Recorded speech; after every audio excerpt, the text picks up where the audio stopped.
Morning. You want to see how we made this nice little serving tray out of the remnants that were left behind when we overhauled the potter stable? Stay tuned, because that's what we're going to do today. But Memphis over there thinks that we're going to make a cutting board.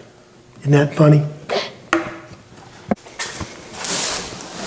Good morning and welcome to Memphis Monday 252, week 44 of our fifth year. 252 straight weeks of Memphis Mondays. We got our cup of coffee.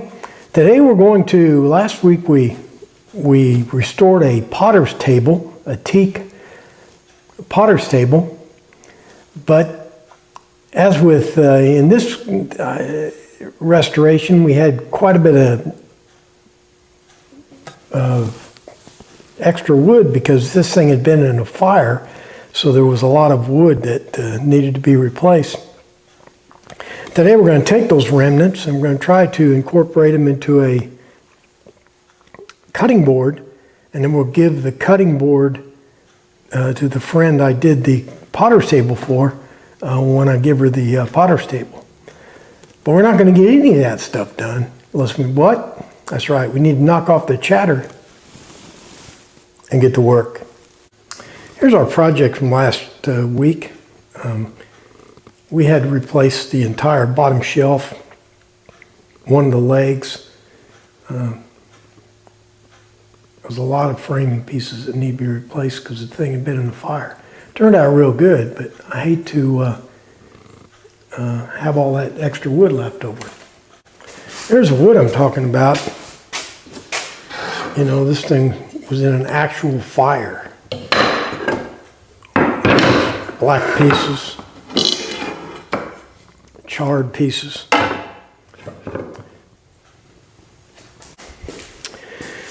Well, what I think I'm going to do is go through these and process them a little bit, sand them off, and see if we can come up with any good wood.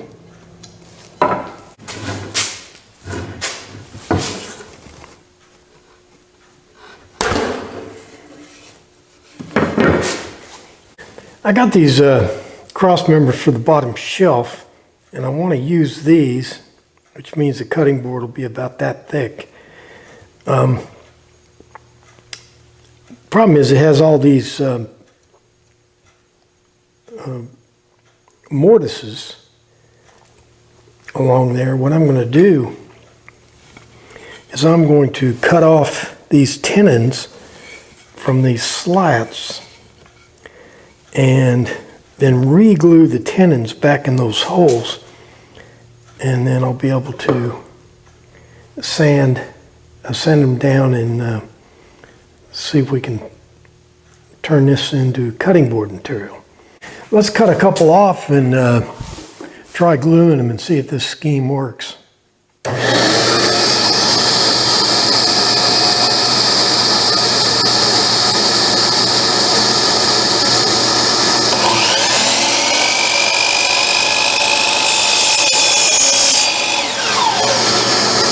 I'll be able to put some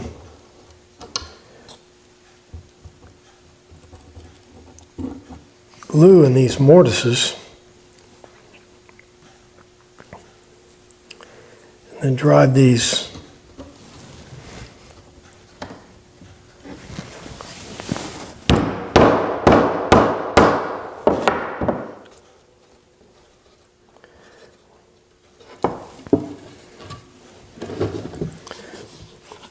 An old board's broken.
Tell you what, let's just go crazy here. Instead of making a cutting board, let's make us a serving tray.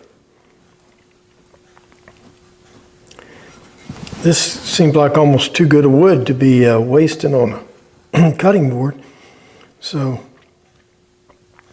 see if we can make that happen. Now here's a little drawing of what I have in mind.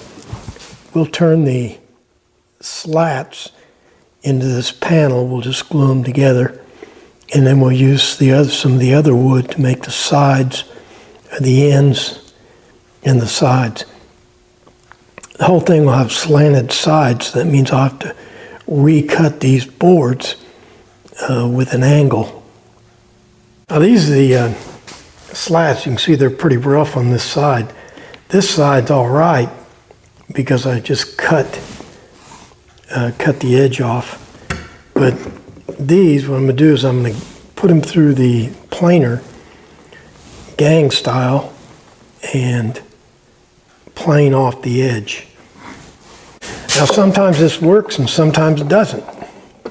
Sometimes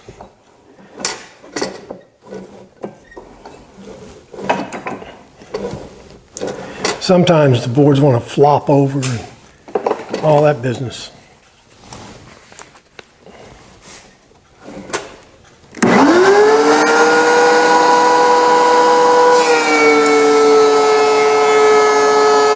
Well, this time it worked. We have a good gluing edge on both sides now. Let's glue these up.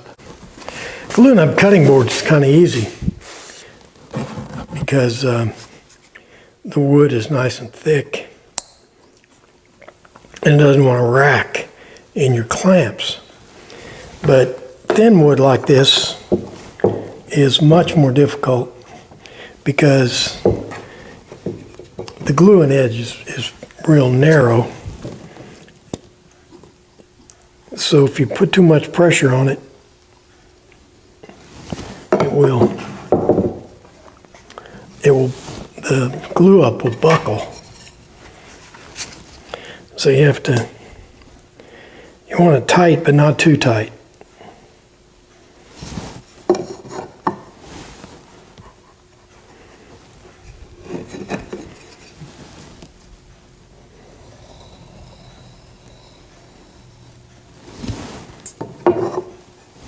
One of the problems with this wood is that, it's teak. And so over time it's been oiled. So it has a lot of oil in it. So the glue's not going to be real good. But the fact is, the bottom of this thing doesn't even need to be glued. Just put them in loose. We're going to glue it anyway.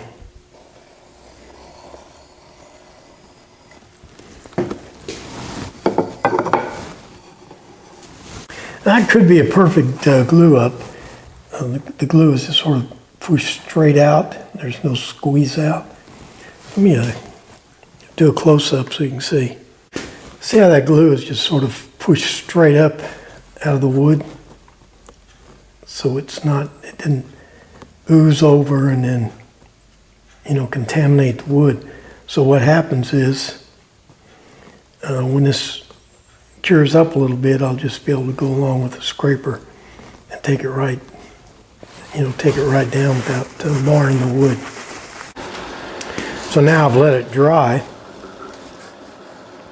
and now I can just scrape it off.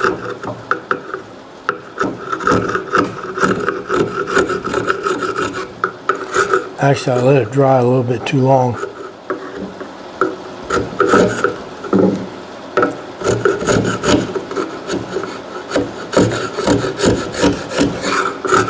So there's our bottom. Came out pretty good.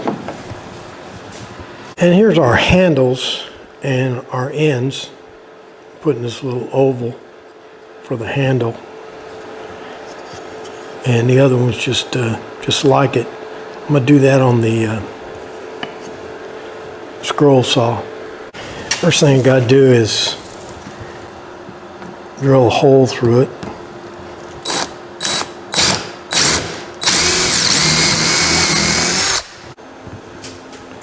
This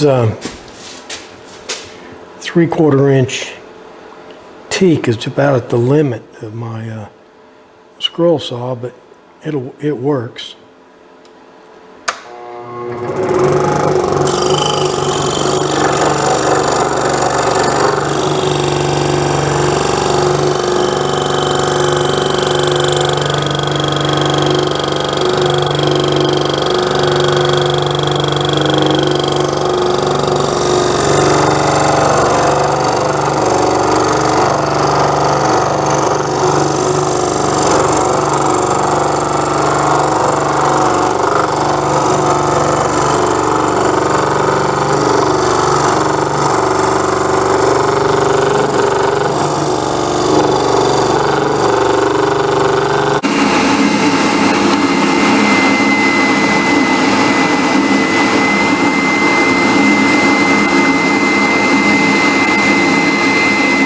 There's the sides of our box. I'm going to glue all 4 corners and put dowels in holding the sides onto the ends. But in the meantime, to hold it in place while I put the dowels, I'm going to fire in some, they're called headless pin nails. They're 23 gauge. They don't have any heads, and they leave very little trace. And these will be put in sort of as a stopgap while I put the pins in.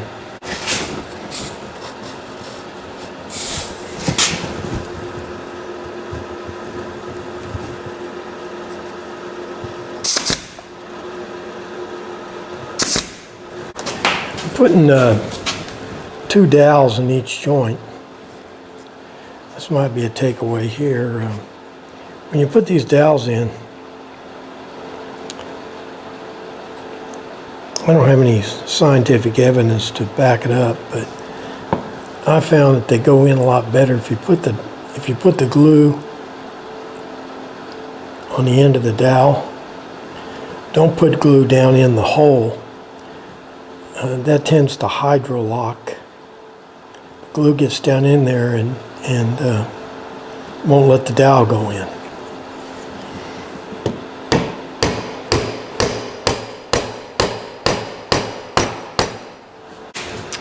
I use my dovetail saw to cut these off, but it's really not as good an idea as you think, because these teeth get glue in them and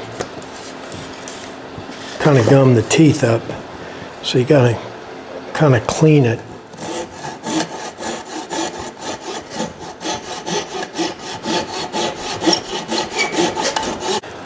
So the blade gets glue in it, and what you got to do is you got to make sure you clean that glue off and don't let it dry on those teeth.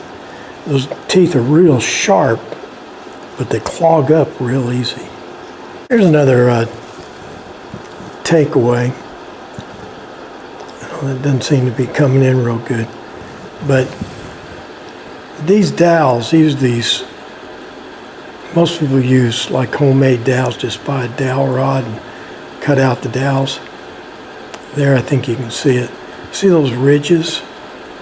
These are store-bought beach dowels, and they've got those ridges inscribed in them, and that keeps them from getting hydrolocked when you put them in, because the air can escape.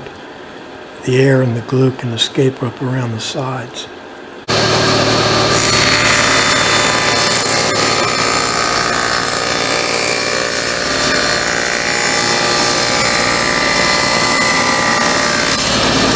And remember our little trick for squaring up boxes. Put this thing in place. This bottom is absolutely dead on, perfectly square. So what I'm doing here is I'm squaring it to this end here. I'm ignoring the other end. Just make sure it's perfect down here. And then I'll put a couple of pins in it to hold it. I'm gonna hold it on with gravity clamps and glue.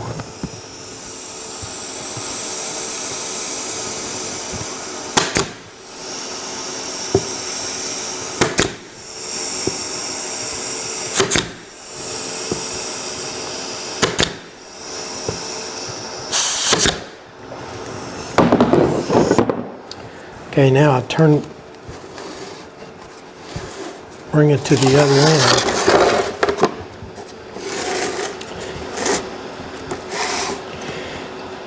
Okay, I can see my framework there.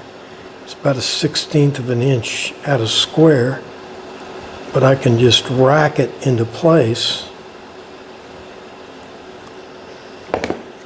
and put some more brads in it. I was going to limit the mechanical fasteners on this thing, but I'm not feeling it, so I'm gonna hold this thing down with screws. I will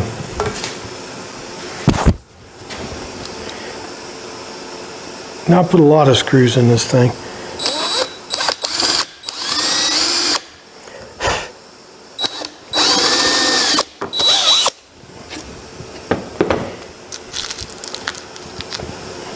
Carefully countersink them.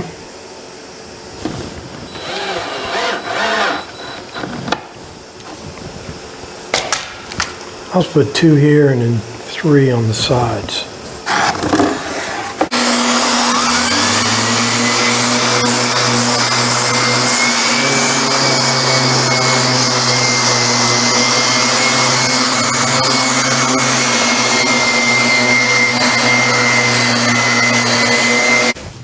On the potter's table, I painted the teak oil on.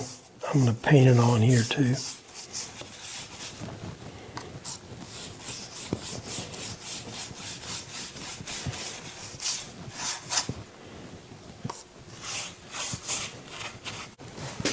Well, there's our nice little serving tray for Memphis Monday 252.